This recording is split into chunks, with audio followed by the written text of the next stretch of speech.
Je m'appelle Claire Dubois et j'ai toujours été la sœur raisonnable, l'institutrice, la discrète, la femme qui faisait des choix sûrs pendant que ma sœur aînée, Camille, courait après le luxe, le pouvoir et le statut comme si sa vie en dépendait. Mais rien dans notre longue et compliquée histoire ne pouvait se comparer à ce qu'elle a fait le jour de mon mariage. C'est arrivé en plein milieu de la cérémonie. La chapelle était silencieuse, la lumière du soleil filtrait à travers les vitraux. Je venais de prendre la main de Daniel devant l'autel, son sourire calme et constant. Le prêtre était sur le point de prononcer les mots « Si quelqu'un ici a une objection », quand je l'ai entendu, le claquement sec de talons sur la pierre, puis sa voix fendant le silence comme un couteau. « Quelle mascarade !» a crié Camille, se levant de son banc dans un tourbillon de tissu coûteux et d'indignation vertueuse. « Tu gâches ta vie, Claire. Tu épouses un serveur. Un serveur, pour l'amour du ciel. » J'ai senti le souffle se couper dans l'assemblée, une centaine de pères Dieu se tournant vers nous. Ma mère s'est enfoncée un peu plus dans son siège. Quelqu'un a toussé, mal à l'aise. Daniel a simplement serré ma main, une pulsation tranquille traversant ses doigts. J'ai regardé Camille droit dans les yeux et j'ai souri, car elle n'avait aucune idée de qui était vraiment Daniel. Elle ne savait pas que l'homme qu'elle venait d'humilier devant tous nos amis et notre famille était l'héritier de l'un des plus grands empires de la Restauration de France. Que le serveur dont elle se moquait était né avec plus de patrimoine familial et de conscience professionnelle que son mari financier n'en avait jamais rêvé. Et elle ne savait certainement pas ce qui l'attendait à la réception. Alors j'ai souri, non par suffisance, mais parce que je savais quelque chose qu'elle ignorait. La tempête qu'elle venait de déclencher se terminerait par son silence stupéfait sous des lustres de cristal. Et l'homme dont elle s'était moquée ferait preuve de plus de grâce qu'elle n'en connaîtrait jamais. Laissez-la crier. Ce n'était pas le vrai spectacle. La véritable révélation était encore à venir. Et elle allait tout changer. Camille et moi n'avons pas toujours été comme ça. Ayant grandi dans une petite ville de Normandie, nous partagions la même chambre, les mêmes secrets, et même les mêmes rêves.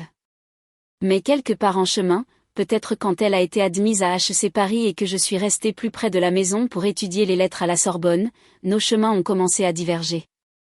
Le sien s'est envolé vers les soirées mondaines et les week-ends à Saint-Tropez. Le mien s'est installé entre les murs d'une salle de classe et les fiches de préparation. Quand elle a épousé Alexandre, un financier de 10 ans son aîné, toute la famille Dubois a agi comme si un membre de la royauté venait d'arriver.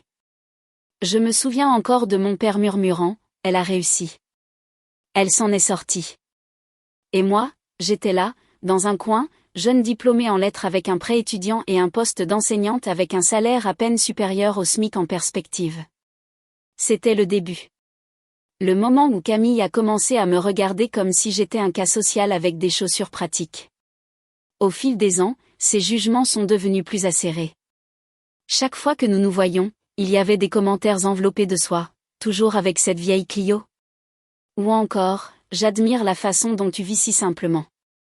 C'est une leçon d'humilité. Je n'ai jamais riposté, pas une seule fois. Je me contentais de sourire, de boire mon verre d'eau citronnée et de changer de sujet. Mais les choses se sont envenimées quand je lui ai parlé de Daniel. Daniel Romano gérait un petit restaurant italien chaleureux en banlieue parisienne quand nous nous sommes rencontrés. Il nettoyait les tables, saluait les clients par leur nom, se déplaçant comme s'il était né là. Il m'a offert des serviettes supplémentaires quand j'ai renversé du soda sur ma jupe. Nous avons parlé pendant 2 heures après mon repas, et dès le 2e rendez-vous, je savais que j'avais en face de moi l'homme avec qui je voulais construire ma vie. Quand je l'ai annoncé à Camille, elle a ri. Pas le rire poli. Le genre de rire qui vous fait comprendre que vous l'avez profondément déçu. Tu sors avec un serveur, Claire. Avec ton diplôme, avec le nom de notre famille. Il est bien plus que ça, ai-je dit. Oh, j'en suis sûre, a-t-elle répondu en sirotant son vin. Je parie qu'il est très passionné par les lasagnes. C'était tout Camille. Tout se mesurait en euros, en diplôme et en étiquette de créateur. Ce qu'elle ne savait pas, et ce que Daniel et moi avions convenu de garder secret, c'est qu'il n'était pas seulement le gérant d'un restaurant. Il était un Romano, le fils unique du défunt Raphaël Romano, fondateur du groupe hôtelier Romano, une chaîne de restaurants, d'hôtels-boutiques et de cercles privés à travers la France. Mais Daniel avait fait une promesse à son père avant sa mort. Il apprendrait le métier de A à Z. Alors, après avoir quitté son poste de direction au sommet, il est retourné à la base. Pas de badge nominatif, pas de bureau d'angle. Juste des tabliers tachés de graisse et des journées de 12 heures debout. Je veux connaître chaque poste que je superviserai un jour, m'avait-il dit. Le moment où j'oublierai ce que c'est que de passer la serpillière sera le moment où je perdrai le droit de diriger. Je l'aimais pour ça, pas seulement pour le principe, mais pour la façon dont il le vivait. Nous n'avons donc rien dit à personne, pas même à ma mère qui, la pauvre, était trop polie pour poser des questions mais avait toujours l'air perplexe de voir comment nous pouvions nous permettre de dîner dans des endroits avec voituriers. Daniel l'avait le mieux dit, laisse-les juger. La révélation n'en sera que plus délicieuse. Le mariage a été planifié pour nous ressembler. Petit, significatif, profondément personnel. Nous avons choisi une chapelle dans la forêt de Fontainebleau avec des bancs en chêne blanc et une douce musique d'orgue. Rien à voir avec le mariage grandiose de Camille dans un domaine viticole à Bordeaux, avec une pièce montée de 4 étages. Dans les semaines précédant le mariage, Camille est devenue de plus en plus hostile. Elle a acculé ma mère avec des avertissements, a dit à ma tante de ne pas gaspiller un billet d'avion, et a convaincu 2 cousines que je faisais une erreur par désespoir. Et pourtant, je n'ai pas craqué, car Daniel n'était pas le pari risqué qu'elle imaginait. Il était la vérité qu'elle ne pouvait pas reconnaître parce qu'elle avait oublié à quoi ressemblait l'authenticité. Mais elle s'en souviendrait bien assez tôt. Devant tout le monde. Et il n'y aurait pas de coupe de champagne assez grande pour se cacher derrière quand ce moment arriverait.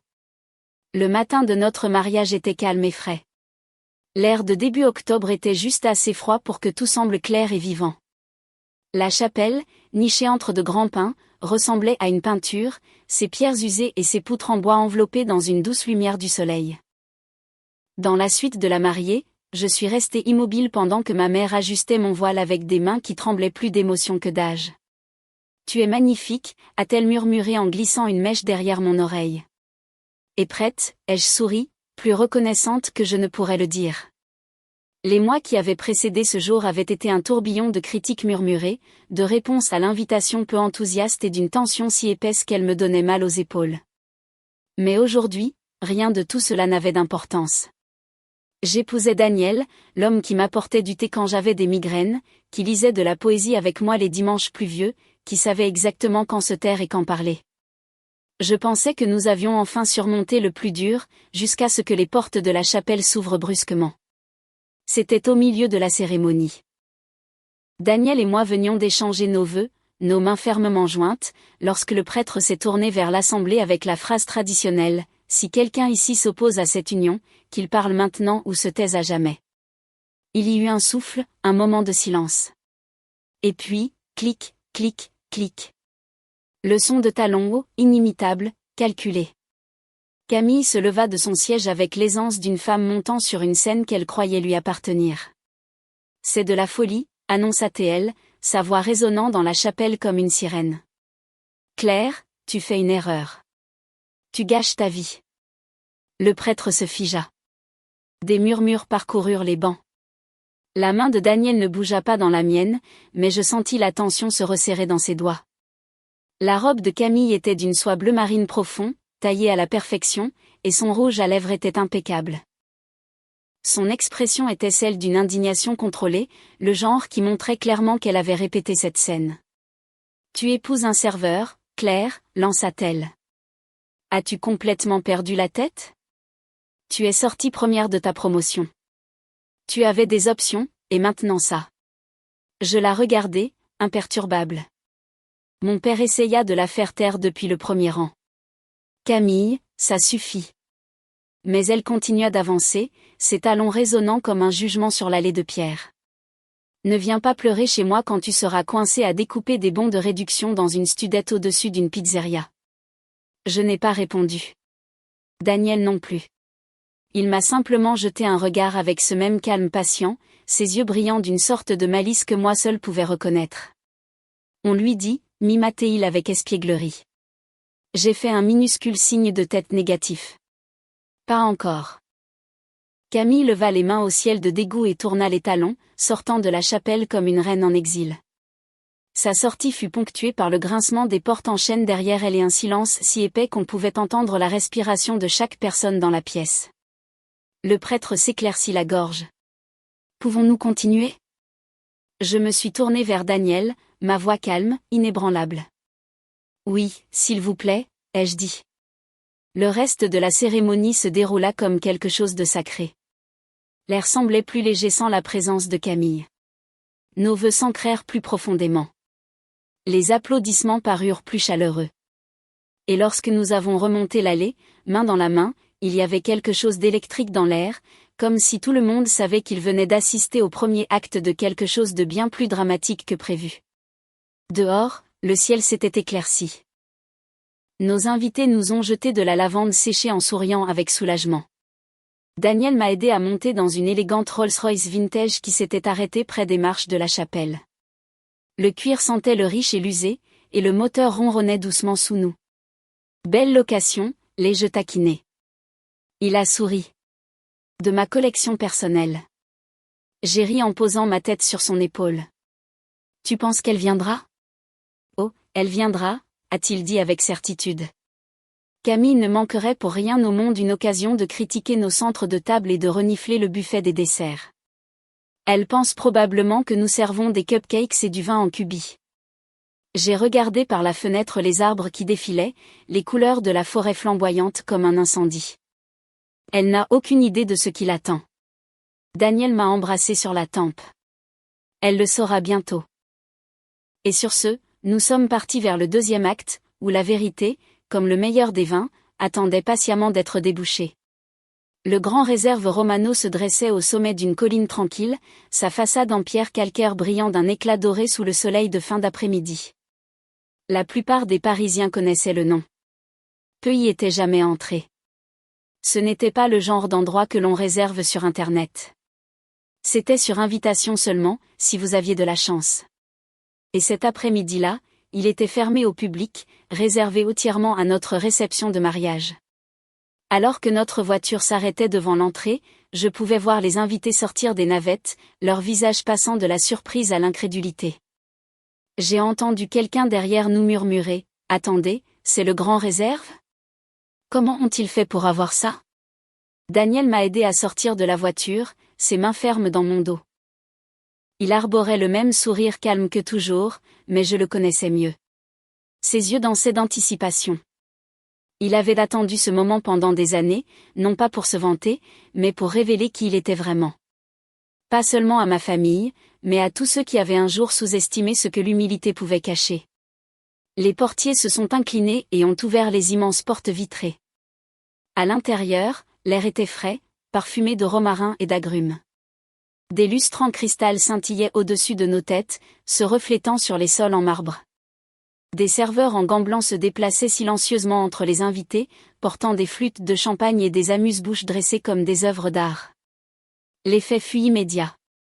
Les gens ralentirent le pas. Les conversations se transformèrent en murmures. Ce n'était pas seulement élégant. C'était l'élite. Trop élitiste pour quelqu'un comme moi, pensait-il probablement, et bien trop élitiste pour un serveur. Et puis Camille est arrivée. 20 minutes en retard, comme toujours. Ses talons claquèrent sur le sol avec une grâce étudiée jusqu'à ce qu'elle s'arrête net. Je l'ai observée de l'autre côté de la pièce tandis qu'elle balayait l'espace du regard. Ses sourcils se froncèrent. Il doit y avoir une erreur, dit-elle à voix haute, assez fort pour que les invités à proximité l'entendent. Ils ne font pas de mariage ici. Elle s'est dirigée vers moi avec un étrange sourire. Claire, ma chérie, qu'est-ce que c'est que cet endroit? Quelqu'un a tiré quelques ficelles? Avant que je puisse répondre, une voix derrière moi dit doucement, pas de ficelles, juste la famille. Daniel s'est placé à côté de moi, parfaitement à l'aise, en parfait contrôle. Camille cligna des yeux en le regardant. Je pensais que vous travailliez à la trattoria de Lucas. C'est le cas, encore parfois, dit-il. Superbe cuisine. J'y ai beaucoup appris. Mais ici. C'est le grand réserve Romano. Et je suis un Romano, répondit-il gentiment. Elle ne comprit pas tout de suite. Il fallut quelques secondes. Puis elle fronça les sourcils. Romano. Comme le groupe hôtelier Romano? Une nouvelle voix interrompit avant que Daniel ne puisse répondre. Daniel. Les têtes se tournèrent. Un homme âgé dans un costume bleu marine impeccable s'approcha, sa canne tapotant légèrement le sol. Ses cheveux argentés étaient soigneusement coiffés, et sa présence imposa le silence dans la pièce comme si la gravité elle-même se courbait autour de lui. Grand-père, dit Daniel en souriant. Alfonso Romano serra Daniel dans une étreinte ferme, puis se tourna vers moi et m'embrassa sur la joue. Alors, voici la femme qui a finalement convaincu mon petit-fils d'arrêter de se cacher dans les cuisines. Il se tourna enfin vers Camille. Et vous devez être la sœur. J'ai entendu dire que vous aviez fait toute une scène à l'église. Camille rougit. Je ne savais pas, ah, oui, dit Alfonso. Vous ne saviez pas. Mon petit-fils n'était qu'un serveur. C'est comme ça que vous l'avez appelé, n'est-ce pas? Une flûte de champagne glissa des doigts de Camille et se brisa sur le sol. Personne ne bougea pour l'aider. Personne ne sourcilla même. Tous les yeux étaient rivés sur elle. Ceux qui avaient entendu ces objections bruyantes quelques heures plus tôt assistaient maintenant à la vérité dans toute sa clarté. J'essayais de protéger ma sœur, dit-elle faiblement. Je pensais. Vous pensiez que son travail définissait sa valeur, répondit Alfonso. C'est une erreur commune, mais bien superficielle. Camille resta figée, la bouche entr'ouverte mais silencieuse. Et puis Daniel fit quelque chose d'inattendu. Il lui tendit la main. Reste, dit-il doucement. Profite de la soirée. Il y a de la place pour tout le monde ici, s'ils sont prêts à voir les gens pour ce qu'ils sont, pas pour ce qu'ils font. Des exclamations et des murmures fusèrent autour de nous comme des feuilles au vent. Camille le regarda, abasourdi. Après tout ce que j'ai dit. C'est précisément pour ça, acquiesça-t-il gracieusement. Je n'ai pas eu besoin de dire quoi que ce soit. J'ai simplement glissé mon bras sous celui de Daniel et j'ai souri. Camille hésita, puis finit par hocher la tête, sa voix à peine audible. J'aimerais bien. Alfonso s'éclaircit la gorge. Alors peut-être pouvons-nous passer outre ce drame et laisser ces deux-là profiter de leur première danse. Tandis que Daniel me conduisait au centre de la pièce, la musique s'éleva. J'ai jeté un regard par-dessus mon épaule et j'ai aperçu Camille, seule, les yeux brillants, la posture humble, observant une vérité qu'elle ne s'était jamais attendue à voir. Ce n'était pas seulement une révélation. C'était un règlement de compte, et il ne faisait que commencer. 10 mois passèrent. Daniel et moi avons emménagé dans un bel appartement donnant sur le canal Saint-Martin. Malgré sa fortune, nous vivions simplement, intentionnellement. J'ai continué à enseigner et il passait ses journées à faire le tour des établissements Romano, à voir les chefs, à encadrer les jeunes employés et à rencontrer les fournisseurs. Ce n'était pas glamour, mais c'était réel, et c'était à nous. Camille, pendant ce temps, s'est faite discrète. Puis, comme un signal, elle a refait surface, mais cette fois sans remarque acerbe ni photo de Saint-Barth. Cette fois, elle est arrivée sur notre paillasson à 23h40 un jeudi soir pluvieux, trempée dans sa soie de créateur et son mascara dégoulinant. Ils prennent tout, a-t-elle murmuré, sa voix à peine reconnaissable. La maison, les voitures. Alexandre fait l'objet d'une enquête fédérale. Délit d'initié. Fraude. Je ne sais pas quoi faire. Daniel et moi avons échangé un regard. Le genre qui n'a pas besoin de mots. Je l'ai conduite dans le salon. Elle s'est assise raidement sur le bord du canapé, les mains jointes, les yeux allant de la cheminée au sol, comme si elle ne supportait de nous regarder ni l'un ni l'autre. Je n'ai jamais eu à recommencer à zéro, a-t-elle dit après un long silence. Je ne sais pas comment faire. Daniel a mis son ordinateur portable de côté et s'est penché en avant. Il y a un appartement au-dessus d'un de nos petits restaurants dans le quartier latin. C'est petit, rien d'extraordinaire, mais c'est propre, sûr, un bon endroit pour commencer. Les yeux de Camille s'écarquillèrent de surprise. Vous feriez ça? Après la façon dont je vous ai traité? À une condition, ai-je dit doucement. Tu travailles dans le restaurant. Pas dans un bureau. Tu commences là où Daniel a commencé. Tu fais le boulot. La plonge, le service, la mise en place, les services de fermeture, la totale. Elle me dévisagea, stupéfaite. Je ne te punis pas, ai-je ajouté. Je t'offre une chance. Le genre de chance que tu n'as jamais donnée à personne d'autre. Il y eut une longue pause, puis elle hocha la tête. D'accord, murmura-t-elle. Je le ferai. Mais je ne sais pas comment être doué pour quoi que ce soit de réel. Tu apprendras, dit Daniel en se levant. Nous avons tous appris. Et c'est ainsi qu'elle a commencé. La semaine suivante, Camille a emménagé dans l'appartement avec 2 valises et personne pour les déballer. Elle a troqué ses chemisiers en soie contre des chaussures noires antidérapantes et un tablier. Lors de son premier service, elle a fait tomber un plateau entier de verres d'eau et a pleuré dans la chambre froide. Mais elle est revenue le lendemain, et le jour d'après.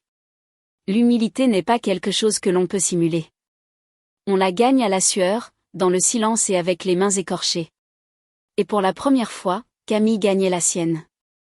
6 mois plus tard, je suis passée au restaurant du quartier latin juste avant le coup de feu du dîner. L'endroit bourdonnait d'un chaos contrôlé, les commandes fusaient, les poils s'entrechoquaient, des rires résonnaient depuis l'arrière. Et là, au passe-plat, se tenait Camille. Les cheveux tirés en un chignon serré, les manches retroussées jusqu'au coude. Pas de bijoux, pas de gloss, juste de la concentration. Elle annonçait les commandes avec assurance, équilibrait les assiettes avec aisance, et se déplaçait comme quelqu'un qui comprenait enfin le rythme du vrai travail. Elle a gagné leur respect, dit Daniel à côté de moi, en désignant la cuisine du Menton. Le personnel lui fait confiance. Ils savent qu'elle ne fait pas semblant.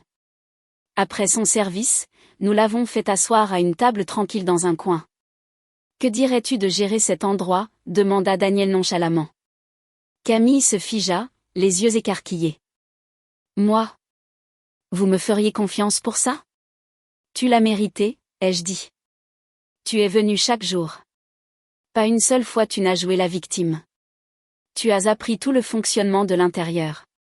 Elle déglutit difficilement. Je n'aurais jamais pensé dire ça, mais j'adore ce travail. J'aime mériter ce que j'ai. Des larmes perlèrent à ses cils.